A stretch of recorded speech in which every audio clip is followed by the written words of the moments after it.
Welcome, bienvenue. My name is Rachel. This is episode 2. Today on Becoming Rachel, I am going to discuss the 4 topics that allowed me to start my 501c3. You guys are going through this with me in real time, so I just wanted to give you an outlook on exactly what I'm doing to make this dream come true. None of them were complicated at all, but they did require a lot of clarity and intention. Step 1. Defining the mission and structure.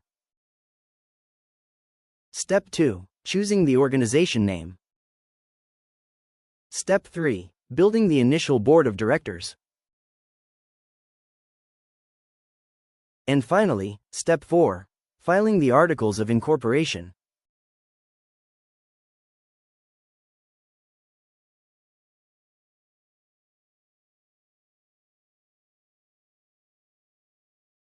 For KAZ Community Development, I knew that I wanted to service seniors first, especially in senior centers and nursing homes through creative programming, activities, and enrichment.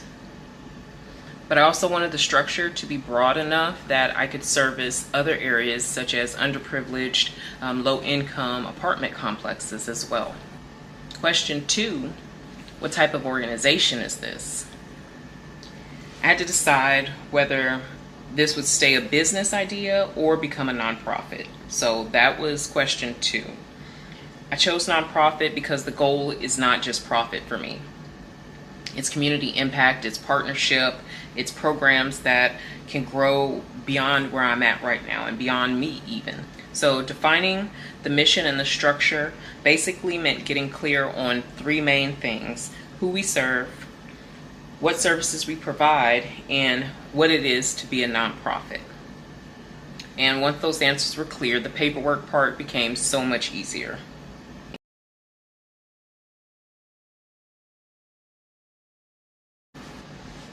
Task number 2 is choosing the organization's name. I chose KAZ because each one of the initials is named after my kid. I'm building something that represents a legacy, so it felt meaningful to start there. But the name, it also had to reflect the type of work that the organization is going to do ultimately. That's where the community development part comes in. I wanted the name broad enough to support multiple programs, so we're not just going to stick with servicing the senior centers. Again, like I said, we're going to branch out into low-income apartment complex communities as well. So after I chose my name, I had to make sure that it was available through the Texas Secretary of State website, and that is where I verified that KAZ was available for me to be able to file my nonprofit under. So the name had to do 2 things. It had to be meaningful personally, and it had to make sense for the mission of the organization.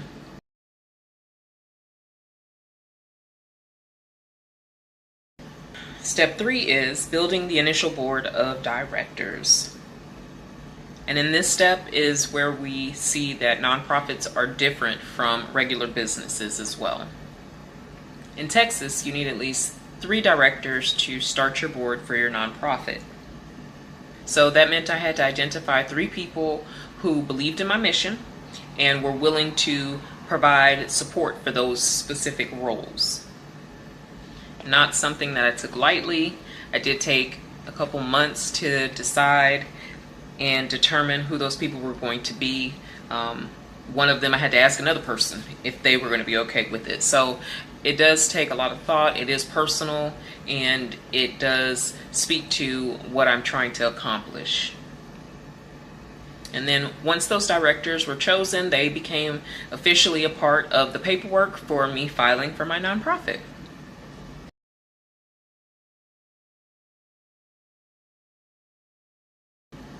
After the board was established, the final step was filing the Articles of Incorporation with the state. So now we currently have our mission clear. We have our name in place. We have our board of directors. Now it is time to file for our Articles of Incorporation. The Articles of Incorporation is basically a document that just tells the state that you're filing to become a nonprofit. It includes things such as the name of the organization, the purpose of the organization, the registered agent that is involved with the organization, which is you. You are the registered agent, and the initial board of directors. So those are all of the items that are required in order for you to file for your nonprofit. This was done through the Texas Secretary of State website using the SOSD link that they have. They have a specific system that they use to be able to file for your nonprofit paperwork. And once that document is submitted and accepted, then the organization officially exists. So currently, as you can see, my organization officially exists.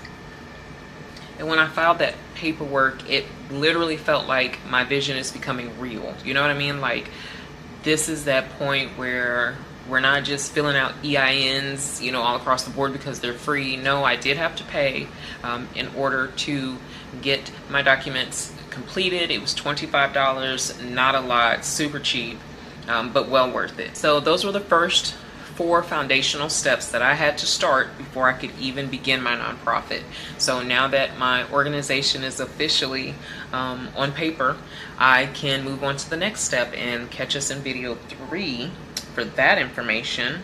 And these steps, they may seem simple, but they're the foundation for everything that KAZ Community Development is going to be.